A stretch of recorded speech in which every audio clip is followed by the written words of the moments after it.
थी, जिस घटना को 2-3 दिन पहले वीडियो को माध्यम से वायरल किया गया, वो कल परसों की घटना नहीं है, लगभग 2.5 महीना पूर्व पहले की घटना है। और उसको वीडियो बनाकर उसको रिजर्व रखा गया था और रिजर्व वीडियो को बहुत योजनाबद्ध तरीके से प्लान बनाकर उसको वायरल किया। झगड़ा क्या है? मतई एक आदिवासी कम्युनिटी का एक जनजातीय समूह है, कुकी एक जनजातीय समूह है। दोनों जातियों में झगड़ा लगवाया गया है, दोनों आदिवासी समूह है। आरक्षण की आवश्यकता दोनों की है और है ही नहीं बल्कि भारतीय संविधान के द्वारा दिया गया है। अब झगड़ा इन दोनों में हो क्यों रहा है? झगड़ा करवा कौन रहा है? अपने आप तो झगड़ा हो नहीं। तो साथियों, ये प्लान बनाकर आरएसएस के द्वारा तो बात को शुरुआत करने से पहले जो इस देश के अंतर्गत प्लान बनाकर योजना बनाकर आरएसएस द्वारा संचालित भारतीय जनता पार्टी के सरकार के द्वारा इस देश के अंतर्गत अलग अलग समुदायों को ऊपर अन्याय, अत्याचार, उत्पीड़न, शोषण, बलात्कार, हत्या, मर्डर जैसे जो घटनाएं आप लोग को देखने के लिए, सुनने के लिए मिल रहा है। और फिलहाल में आज से लगभग 2.5 महीना पहले की पुरानी घटना मणिपुर में घटी थी, जिस घटना को 2-3 दिन पहले वीडियो को माध्यम से वायरल किया गया, वो कल परसों की घटना नहीं है, लगभग 2.5 महीना पूर्व पहले की घटना है। और उसको वीडियो बनाकर उसको रिजर्व रखा गया था और रिजर्व वीडियो को बहुत योजनाबद्ध तरीके से प्लान बनाकर उसको वायरल किया गया। साथियों, जब ऐसा वायरल हुआ तो ये घटना पूरे देश और दुनिया के लोगों ने देखा है। तो मैं सबसे पहले ऐसी घटनाओं को निंदा करता हूं, मैं बहुजन मुक्ति पार्टी की ओर से, और आने वाले समय में ऐसी घटना ना घटे इसके लिए बहुजन मुक्ति पार्टी का जो कदम उठाना पड़ेगा और हम लोग उठा रहे हैं। और 9 सितंबर को भारत बंद है, इसी मुद्दे पर, इसी मुद्दों को शामिल किया गया है। बहुजन मुक्ति पार्टी उसमें साथ समर्थन की घोषणा की है।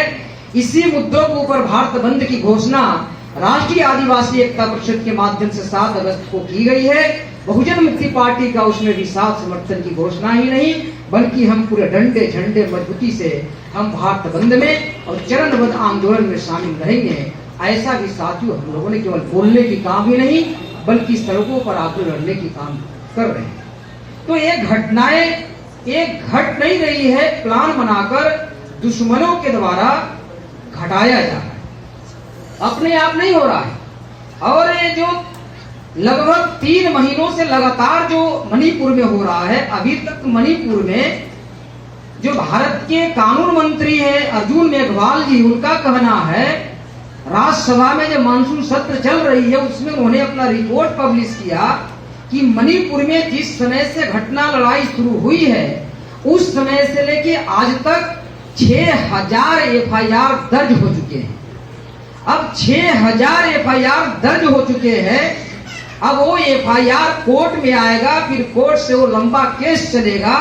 तो उन्होंने पूरा भारत में सुप्रीम कोर्ट में, हाई कोर्ट में, सिविल कोर्ट में कितने केस पेंडिंग पड़ा हुआ है उन्होंने विस्तार पूर्वक राज्यसभा में जो किसी ने सवाल किया था उसके सवालों के जवाब देते हुए कहा कि भारत में लगभग 6 करोड़ केस जो है आज तक पेंडिंग पड़ा हुआ है। मतलब 10 केसों में से मात्र 1 केसों पर कार्रवाई हो रही है और जो 6000 एफआईआर हुए हैं वो भी ऐसी आकर पेंडिंग पड़ेगा, ऐसी यथावत पड़ा रहेगा।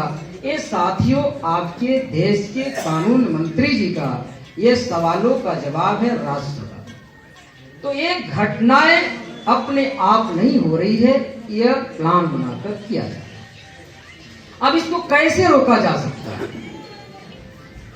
ये क्यों हो रहा है? ये कोई नई घटना तो है, लगातार अलग अलग राज्यों में हो रहा है।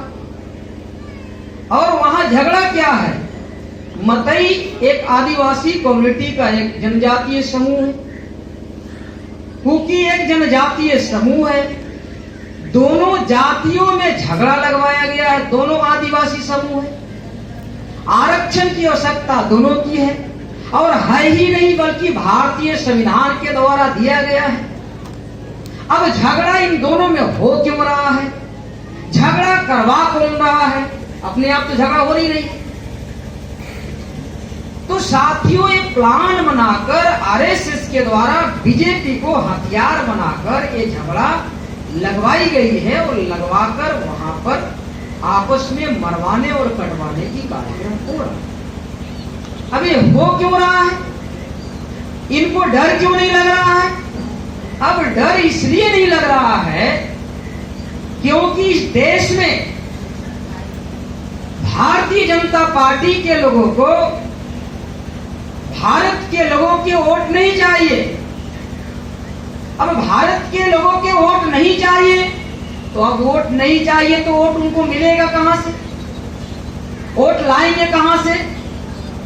तो साथियों, वोट लाने के लिए, वोट को हथियाने के लिए, वोट को बटोरने के लिए आज का जो विषय रखा गया है, जो इलेक्ट्रॉनिक वोटिंग मशीन से संबंधित, तो वोटों को चोरी करने के लिए इन लोगों ने इलेक्ट्रॉनिक वोटिंग मशीन लाया, ईवीएम मशीन लाया। ईवीएम मशीन से वोटों की चोरी किया जाएगा और जब से ईवीएम मशीन आई है तब से मूल निवासी बहुजनों के ऊपर अन्याय, अत्याचार, शोषण, उत्पीड़न, बलात्कार, रेप जैसी घटनाओं में 75% का वृद्धि हुई है।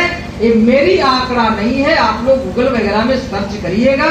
कई ऐसे ऑथेंटिकेट सर्वे करने वाली कंपनियां हैं, संस्थाएं हैं, उन संस्थाओं का ये सर्वे है कि 2014 से लेकर आज तक 22 तक की जो सर्वे आई है, बलात्कारों में 75% वृद्धि हुई है।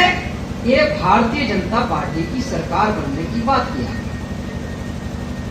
साथियों, ऐसा हो ही रहा है। अब होने के बावजूद भी उनको डर नहीं लगता है क्योंकि वोट चाहिए नहीं। अब वोट चाहिए तो हम चोरी करेंगे, इसलिए किसानों के विरोध में कानून बनाते हैं। किसान वोट दे नहीं सकता है। मजदूरों के विरोध में लेबर लॉ लाते हैं। 44 लेबर लॉ 2020 में निष्प्रभावी किया गया। सैकड़ों लेबर लॉ डॉक्टर बाबा साहब अम्बेडकर ने 1942 में जब लेबर मिनिस्टर बने तो उन्होंने बनाया, क्योंकि 1943 और 42 के पहले यहाँ बंधुआ मजदूरी थी। बंधुआ मजदूरी प्रथा को बाबा साहब अम्बेडकर ने करते हुए वो कानून बनाया, जिसमें 44 लेबर लॉ को नरेंद्र मोदी जी के सरकार ने निष्प्रभावी किया। मजदूरों के विरोध में हुआ तो मजदूरों का वोट, मजदूर भारत में 48 करोड़ लोग मजदूर हैं।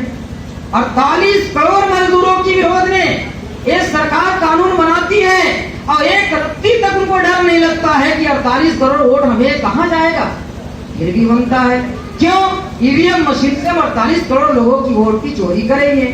शीर्ष न्यूज का वीडियो को ज़्यादा से ज़्यादा लाइक करें, कमेंट्स करें और ज़्यादा से ज़्यादा शेयर करें। चैनल को सब्सक्राइब करें और बेल आइकन ऑल सेलेक्ट करें ताकि आपको वीडियो मिलता रहे। धन्यवाद।